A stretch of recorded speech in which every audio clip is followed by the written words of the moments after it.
16 గుణములు పరిపూర్ణంగా కలిగినటువంటి నరుడు ఈ కాలమునందు ఈ లోకంలో ఎవరైనా ఉన్నాడా అంటే అన్ని గుణములు కలిగి ఉండడం చాలా గొప్ప. అంటే ఉన్నాడు అని నారదుడు సంక్షేప రామాయణాన్ని చెప్పాడు. రాముడు అంటేనే గుణాలు. యోగులు రామచంద్రమూర్తి యొక్క గుణముల యందు రమిస్తూ ఉంటారు. అందుకే సుందరకాండలో హనుమని సీతమ్మ, నీకు రాముడు ఎలా తెలుసు? కౌగతిర్మానుషానాంచ వానరాణాంచ, మీరిద్దరూ నరులు వానరులు ఎలా కలుసుకున్నారు? అసలు నీకు రాముడి గుణములు ఏం తెలుసు చెప్పు అన్నప్పుడు రాముని యొక్క గొప్పతనాన్ని గుణములుగా చెప్పాడు.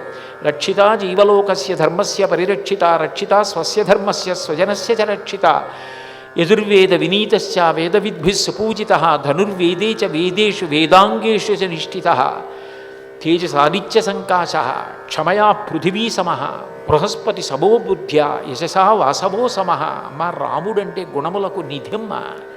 అంత గొప్పవాడమ్మ. ఏ గొప్ప గుణం చూడాలన్నా రాముడిలోనే చూడాలి. రాముని యందు అన్ని గొప్ప గొప్ప గుణములన్నీ ప్రకాశిస్తుంటాయి. అందుకని యోగులు రాముని యందు ఉన్న గొప్ప గుణాల్ని తలుచుకొని తమలో తాము ఆనందపడిపోతారు.